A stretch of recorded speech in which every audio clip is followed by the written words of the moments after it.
بسم اللہ الرحمن الرحیم۔ جب کوئی انسان استغفر اللہ کہتا ہے تو اس کے جواب میں اللہ کیا فرماتے ہیں؟ استغفر اللہ پڑھتے وقت بندے کے ساتھ کیا ہوتا ہے؟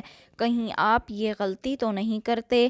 حضرت محمد صلی اللہ علیہ وآلہ وسلم نے فرمایا، خدا کی قسم میں دن میں 70 سے زیادہ مرتبہ اللہ سے استغفار کرتا ہوں اور اس کی بارگاہ میں توبہ کرتا ہوں۔ بہت سارے لوگوں کی زبان پر استغفر اللہ کے الفاظ ہوا کرتے ہیں۔ کوئی غلط بات ہوئی تو انہوں نے استغفر اللہ پڑھا تو لوگ استغفر اللہ کہنے کے عادی ہو جاتے ہیں۔ استغفر اللہ کا مطلب ہے کہ اے اللہ تو ہمیں بخش دے۔ صرف استغفر اللہ کہہ دینے سے آپ کی توبہ قبول نہیں ہوتی، کیونکہ استغفر اللہ عام طور سے جو لوگ بولتے ہیں وہ ان کی زبان پر رٹے ہوئے الفاظ ہیں، تو بس وہ استغفر اللہ ان کی عادت میں شمار ہوتا ہے۔ تو عادت میں ہونے کی وجہ سے اگر کوئی انسان استغفر اللہ بول رہا ہے تو اس سے اس گناہوں کی بخشش نہیں ہوگی۔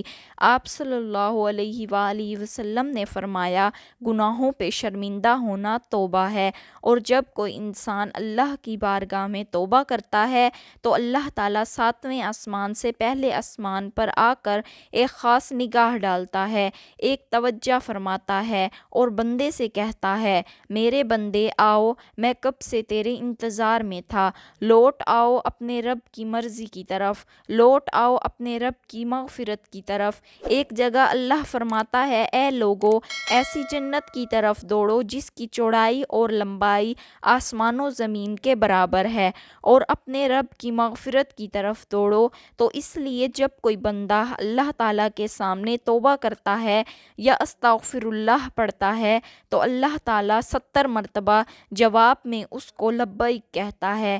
ایک شخص تھا، 70 سال تک وہ یا صنم یا صنم یا صنم کہتا رہا، اپنے معبودوں کو پکارتا رہا، تو ایک مرتبہ اس کی زبان پھسلی اور اس کی زبان سے یا صنم کی جگہ یا صمد نکل گیا۔ یا صمد اللہ کا نام ہے جس کا معنی ہے بے نیاز۔ تو اللہ تعالیٰ نے 70 مرتبہ اس کے جواب میں لبیک کہا۔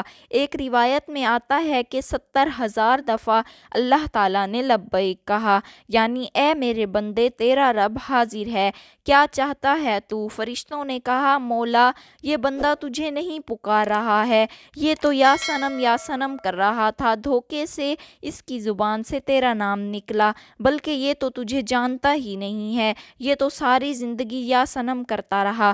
تو اللہ تعالیٰ نے فرمایا کہ اے فرشتوں، خاموش ہو جاؤ، اور فرمایا کہ مجھے معلوم ہے کہ یہ مجھے نہیں پکار رہا، لیکن دھوکے سے ہی صحیح، لیکن اس نے اپنے معبود حقیقی کو پکارا تو ہے۔ اگر میں نے بھی اس کے سوال پر اس کو جواب نہ دیا تو پھر مجھ میں اور ان میں کیا فرق رہے گا؟ جس کو یہ 70 سال سے پکار رہا ہے، کوئی بندہ دھوکے سے بھی اور رب کو پکارتا ہے تو اللہ تعالیٰ اس کے لیے ثواب بھی لکھتا ہے اور اس کی طرف متوجہ بھی ہوتا ہے۔ تو اگر ایسے ہی کسی انسان کی زبان پر استغفر اللہ جیسے الفاظ رہتے ہیں تو یہ بے فائدہ نہیں ہے، بلکہ بہت اچھی چیز ہے۔ اور اگر انسان نے اس نیت سے استغفر اللہ پڑھا کہ اس نے جو گناہ کیے ہیں ان کی معافی مل جائے تو اس کے تمام گناہوں کو اللہ تعالیٰ معاف فرما دے گا۔ جو استغفار کو لازم کر لیں تو اللہ پاک اس کی تمام مشکلوں میں آسانی، ہر غم سے آزادی، اور اسے وہاں سے روزی دے گا جہاں سے اس کا گمان بھی نہ ہو۔ استغفار سے دلوں کا زنگ دور ہوتا ہے۔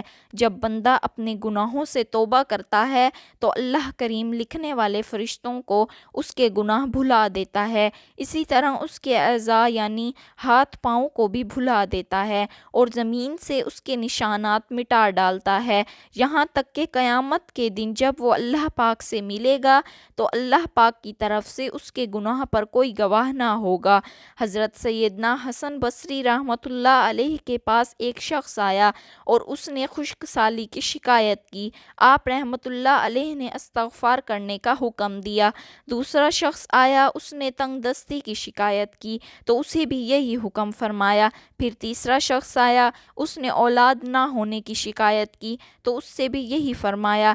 پھر چوتھا شخص آیا، اس نے اپنی زمین کی پیداوار کم ہونے کی شکایت کی تو اس سے بھی یہی فرمایا۔ حضرت ربیع بن سبی رحمۃ اللہ علیہ وہاں حاضر تھے۔ انہوں نے عرض کی، آپ کے پاس چند لوگ آئے، انہوں نے مختلف احادیثیں پیش کیں، آپ نے سب کو ایک ہی جواب دیا کہ استغفار کرو، تو آپ رحمۃ اللہ علیہ نے ان کے سامنے یہ آیت پڑھی جن میں استغفار کو بارش، مال، اولاد اور باغات کے ہونے کا سبب فرمایا۔ تو میں نے کہا، اپنے رب سے معافی مانگو، بے شک وہ بڑا معاف فرمانے والا ہے، تم پر موسلا دھار بارش بھیجے گا اور مال اور بیٹیوں سے تمہاری مدد کرے گا اور تمہارے لیے باغ بنا دے گا اور تمہارے لیے نہریں بنائے گا۔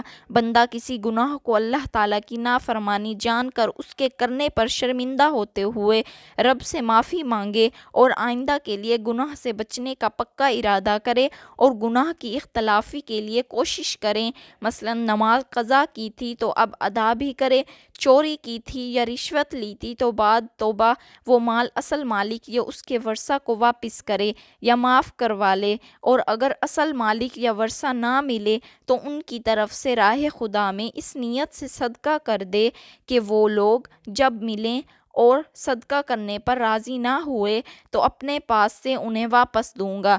توبہ استغفار کی تمام تر اہمیت اور فضائل کے باوجود بعض بدنصیب نفس و شیطان کے بہکاوے میں آ کر توبہ استغفار کرنے میں ٹال مٹول سے کام لیتے ہیں۔ توبہ کا موقع ملنا بھی بہت بڑی سعادت کی بات ہے۔ بہت سے لوگوں کو توبہ کا موقع بھی نہیں ملتا اور وہ بغیر توبہ کیے اس دار فانی سے چلے جاتے ہیں۔ موت کا کوئی بھروسہ نہیں، اس لیے ہمیں بھی بکثرت توبہ اور استغفار کرنی چاہیے۔ قرآن مجید میں ارشاد باری تعالیٰ ہے کہ اللہ تعالیٰ استغفار کرنے والوں پر رحم کی بارش کرتا ہے اور ان کی طاقت میں اضافہ فرماتا ہے۔ اللہ رب العزت قرآن مجید میں ایک جگہ فرماتے ہیں کہ اور میں نوح علیہ السلام نے اپنی قوم سے کہا، اپنے رب سے اپنے گناہ بخشواؤ اور معافی مانگو، وہ یقیناً بڑا بخشنے والا ہے اور وہ تم پر آسمان کو خوب برستا ہوا چھوڑ دے گا اور تمہیں خوب پے در پے مال اور اولاد میں ترقی دے گا اور تمہیں باغات دے گا اور تمہارے لیے نہریں نکال دے گا۔ استغفار اللہ کی خوشنودی کا سب سے بڑا ہی ذریعہ ہے۔ ایک حدیث مبارکہ ہے کہ اللہ پاک توبہ کرنے والے بندے سے اس شخص سے بھی زیادہ خوش ہوتے ہیں جس نے اپنا گمشدہ اونٹ پا لیا ہو۔ ہم لوگوں کو ہر وقت استغفر اللہ کہنے کی عادت ڈالنی چاہیے۔ اس کے علاوہ ہمیں چاہیے کہ ہم ہر وقت اللہ تعالیٰ کا ذکر کریں۔ اللہ تعالیٰ کی یاد سب سے بڑی چیز ہے۔ آپ صلی اللہ علیہ وآلہ وسلم نے فرمایا کہ اٹھتے بیٹھتے چلتے پھرتے اللہ تعالیٰ کا ذکر کیا کرو۔ جو لوگ اللہ تعالیٰ کا ذکر کرتے ہیں وہ زندہ ہیں، جو اللہ تعالیٰ کا ذکر نہیں کرتے وہ مردہ ہیں بلکہ مردار ہیں۔ ہماری زبان ہر وقت اللہ کی یاد سے تر رہنی چاہیے، اور جب بندہ اللہ کا ذکر کرتا ہے تو شیطان چونکہ انسان کے دل پر اپنے پنجوں کو ہر وقت بٹھائے رکھتا ہے، جب انسان اللہ کا ذکر کرتا ہے